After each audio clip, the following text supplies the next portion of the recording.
You know, when I think about it, that first time, it was like 2.5 hours of complete and utter rest. Rest from worry, rest from anxiety. You can walk up to perfect strangers and have a conversation with them like you've known them your entire life. You smile at people and they smile back. Like, you just feel like part of something, like everyone loves you and you love everyone else. My 19th birthday party, I had like 15 of my closest friends, and we all did it, and we all just sat in a room and just bonded, and everybody like opened up and shared and gave massages to each other, and it was still, if I look back, probably the best birthday I've ever had. A friend had some, and so I tried it because it sounded like it was wonderful, and it was. This was perfect. It was like, split it in half if you want, take the whole thing, pop it in your mouth, zoom, you know? Couldn't have asked for something easier and better. It was the most beautiful night in my life. It was the best feeling I've ever felt. The world was never like this before. How could it be this beautiful now? Yes, it changed my life. You just look at everything in the most positive light. It's a great feeling.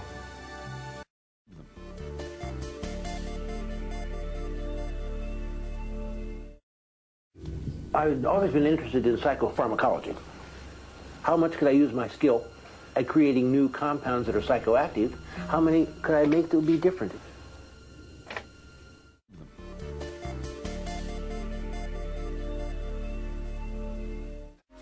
What I'm searching for are materials that could open up ways of understanding how the mind works.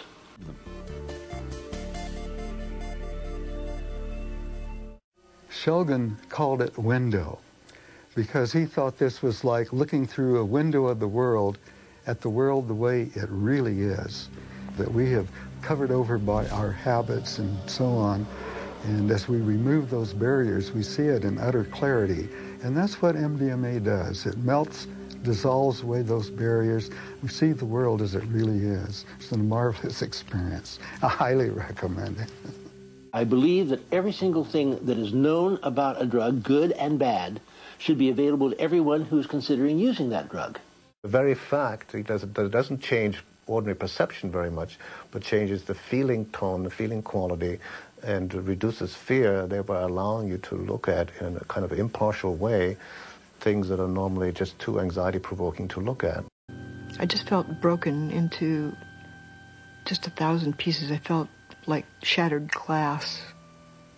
It was very difficult to carry on in a normal way because I was afraid of my own shadow. Everything frightened me. By taking the MDMA, it's like my mind allowed me to grapple with and remember the pieces that I couldn't or wouldn't allow myself to remember. Over a period of time, she was able to get back in touch with the kids and be with them and be a loving mother again. I'm certain that wouldn't have happened without the MDMA. Without that, I can't tell you where I'd be. They could look at the situation that traumatized them, like the woman who was raped or assaulted, could look at the situation and surround the whole memory of it with this sort of empathic frame that allowed her then to lower the defenses and allowed her to see exactly what had happened, which had been blocked. I had my whole life wanted to know the thoughts of God. When I had my first experience with ecstasy, it was like, Moses on the mountain with the revelation. I think I had 3 callings in my life. One was to the priesthood. One was falling in love with my wife and to get married, and this was the 3rd one. My mission was to get ecstasy to the whole world. It was not uncommon for you to show up at the Stark and find your parents' friends higher than you were. Eventually, I think the only people I didn't see at the Stark were my parents. They were hearing music they couldn't hear anywhere else. They were in a great room, 10,000 feet or 20,000 feet of black marble. And they had this new drug, which made you want to dance. Well, guess what? We've got another drug. It is synthetic, and it makes you love everybody. It's called Ecstasy. Now, who doesn't want to take Ecstasy? Diana Watson is a cancer patient, so? That's yes. True. And you took it not because you thought it would help your cancer, but I assume to improve your own emotional condition. That's right. I was diagnosed to have terminal cancer a few months ago. And naturally, there's a lot of fear and anger and pain, emotional pain that surrounds something like that. It has allowed me to open up and have communication with my family that I have never been able to have before. And there was virtually no social problems caused by MDMA when they moved to make it illegal. The problem was that people were using the drug without problem. And not only were people using the drug without problem, but these people were not your stereotypical drug users. How often do you take it? You'll pardon me. Sure. I've only taken it once. I don't find the kind of people that were using MDMA were perceived of as a threat by the DEA to the whole idea of drug prohibition and that these drugs were somehow inherently, fundamentally dangerous. This morning, the Drug Enforcement Administration is announcing its intention to place the drug known as MDMA, or by the street name Ecstasy, under emergency controls in Schedule 1.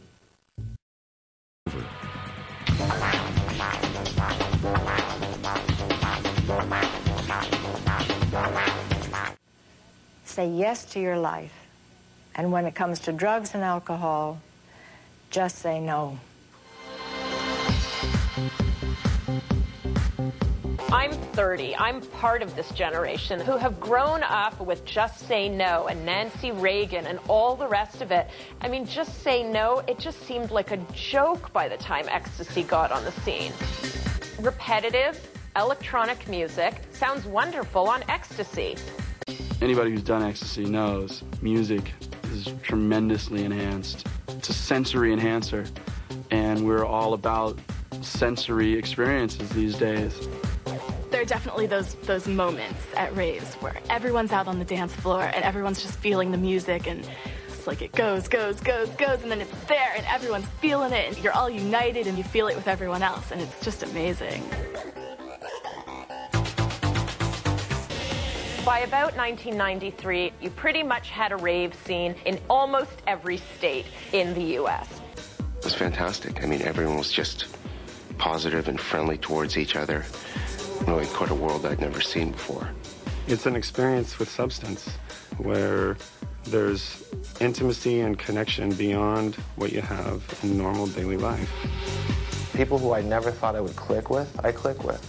People who I would normally not go up to and probably talk to, I talk to. Anything that damages the structure of the brain or the central nervous system has to be viewed and used with extreme caution. I've taken MDMA 100 times. Over the last 20 years, I feel fine. There are millions of people who have taken MDMA and don't obviously look brain damaged.